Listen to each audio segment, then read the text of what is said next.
Hey everybody, welcome back to our channel legal talk with Kashif advocate. आज का हमारा topic है जजेस ऑफ सुप्रीम कोर्ट। चीज़ को जानने से पहले हम जान लेते हैं सुप्रीम कोर्ट का ओवरव्यू। सुप्रीम कोर्ट है क्या? Supreme court highest judicial body है। दैट मीन्स ये हमारी इंडिया का हाईएस्ट कोर्ट है। इसमें डिफरेंट नंबर्स ऑफ जजेस होते हैं। ये नंबर वैरी करता है 30 to 34। मैक्सिमम जो इसमें जजेस होते हैं 34 होते हैं, including the chief justice of India. इसमें सर्विंग जजेस भी होते हैं, रिटायर्ड जजेस भी होते हैं। सुप्रीम कोर्ट के उसके प्रोविजंस कॉन्स्टिट्यूशन ऑफ इंडिया से मिले हैं। कॉन्स्टिट्यूशन ऑफ इंडिया में चैप्टर नंबर 4 पार्ट 5 में सुप्रीम कोर्ट को वैलिडेशन मिली है। आइए अब जानते हैं कि एलिजिबिलिटी क्या होती है सुप्रीम कोर्ट के जज की। आर्टिकल 124 के अकॉर्डिंग जो पर्सन है वो इंडियन सिटीज़न होना चाहिए, जिसकी एज 65 इयर्स के बिलो होनी चाहिए, और बाकी जो क्राइटेरिया है, जो पर्सन है वो अगर जज हो तो हाई कोर्ट में जज हो, एक से ज़्यादा हाई कोर्ट में जज 5 साल तक हो, पहली कंडीशन।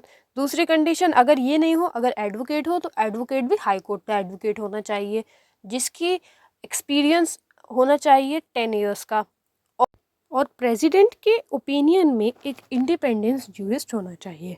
नेक्स्ट आता है हमारा कॉम्पोजिशंस ऑफ सुप्रीम कोर्ट की। सुप्रीम कोर्ट में कितने जजेस होते हैं और किस हिसाब से होते हैं।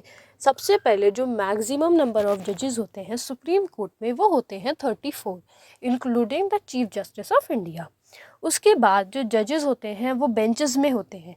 अगर वो बेंचेस नंबर ऑफ बेंचेस 2 या 3 है तो उसे हम डिवीज़न बेंच कहेंगे, और अगर बेंचेस 5 या उससे ज़्यादा हैं तो कॉन्स्टिट्यूशनल बेंच कहेंगे। अब आता है हमारे head of the supreme court, that is chief justice of India. Chief justice of India highest ranking officer होता है पूरी जुडिशरी का। वो अपॉइंटेड किया जाता है प्रेसिडेंट ऑफ इंडिया के थ्रू। रिसेंटली 9 नवंबर 2022 को DY चंद्रचूड़ हमारे इंडिया के CJI है। अब आती है पावर ऑफ CJI। पहला आता है एडमिनिस्ट्रेटिव कंट्रोल। दैट मीन्स कि पूरी जुडिशरी को एडमिनिस्टर करना चाहिए। Second is constitutional interpretation, means constitution को जो इंटरप्रेट करे। थर्ड आता है जुडिशियल अपॉइंटमेंट्स, मीन्स जो हाई कोर्ट और सुप्रीम कोर्ट के जो अदर जजेस होते हैं वो भी CJI के अकॉर्डिंग ही सिलेक्ट किए जाते हैं, और सुप्रीम वो भी CJI होता है। और उसका फिफ्थ पावर क्या है? Representing the Indian judiciary, means हमारी इंडियन जुडिशरी को एक ट्रू इमेज दिखाना और इंडिपेंडेंट इमेज दिखाना ओवरऑल किसी भी फील्ड में, ये भी हमारी CJI की पावर के अंडर ही आता है।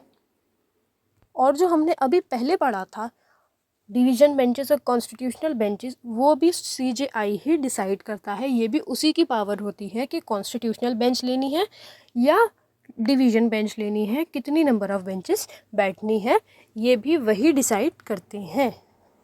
आगे पढ़ने के साथ साथ हम अब पढ़ते हैं इलेक्टोरल बॉन्ड्स।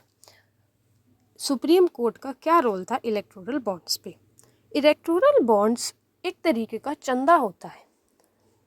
सिंपल वर्ड्स में चंदा कह सकते हैं जो कोई सिटीज़न किसी भी पॉलिटिकल पार्टी को दे इलेक्शन में कैंपेनिंग के लिए।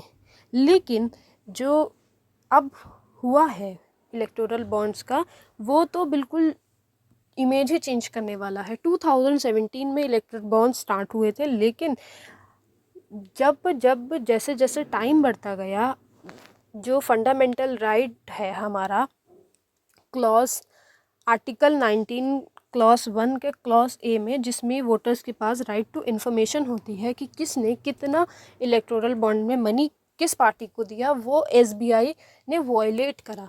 तो इसके वजह से जो 15 फरवरी 2024 में इलेक्टोरल बॉन्ड्स थे वो हमारे देश में सुप्रीम कोर्ट ने अनकॉन्स्टिट्यूशनल उसे डिक्लेयर कर दिया गया।